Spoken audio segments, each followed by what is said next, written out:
क्या आप जानते हैं दोस्तों, जिस भगवान ने अधर्म का नाश किया, जिसने गीता का अमर ज्ञान दिया, जिसके चरणों में देवता नतमस्तक है, क्या उस भगवान कृष्ण की भी मृत्यु हुई थी? आज हम आपको बताएंगे भगवान कृष्ण की सबसे रहस्यमय और सच्ची कथा, जिसे सुनकर रोंगटे खड़े हो जाते हैं। दोस्तों, जब महाभारत का भयानक युद्ध समाप्त हुआ तो पृथ्वी जीत की खुशी में नहीं बल्कि शोक और पीड़ा में डूबी हुई थी। कौरव नष्ट हो चुके थे, पांडव जीत चुके थे, लेकिन इस युद्ध ने पूरी धरती को विधवाओं और अनाथों से भर दिया था।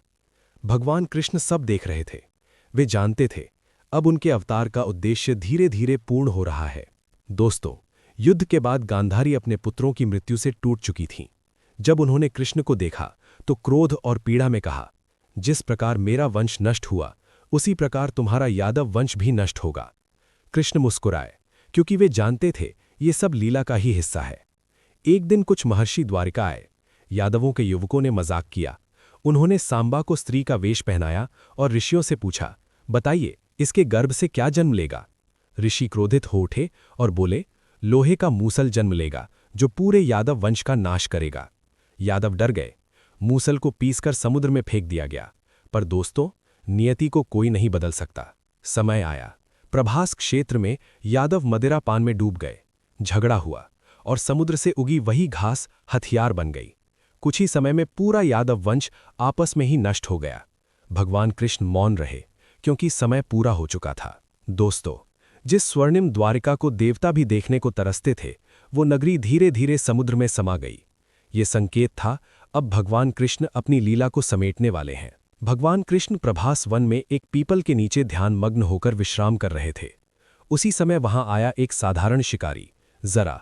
दूर से उसे कृष्ण का पैर हिरण जैसा दिखाई दिया। अज्ञानवश उसने बाण चला दिया। बाण जाकर कृष्ण के पैर के तलवे में लगा। दोस्तों, कृष्ण का शरीर वज्र के समान था, लेकिन यह एकमात्र स्थान साधारण था। जरा कांपने लगा। रोते हुए कृष्ण के चरणों में गिर पड़ा। भगवान कृष्ण ने कहा, डरो मत जरा, ये तुम्हारा अपराध नहीं, ये विधि का विधान है। उन्होंने जरा को मोक्ष का आशीर्वाद दिया। इसके बाद भगवान कृष्ण अपने योग बल से अपना शरीर त्याग करते हैं। दोस्तों, ये मृत्यु नहीं थी, ये था योग माया में विलीन होना। भगवान न जन्म लेते हैं न मरते हैं, वे केवल अपनी लीला पूर्ण कर अदृश्य हो जाते हैं। भगवान कृष्ण हमें सिखाते हैं, अहंकार का अंत विनाश है, क्षमा सबसे बड़ा धर्म है, आत्मा अमर है, सत्य कभी नष्ट नहीं होता।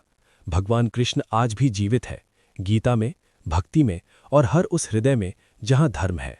जय श्री कृष्ण।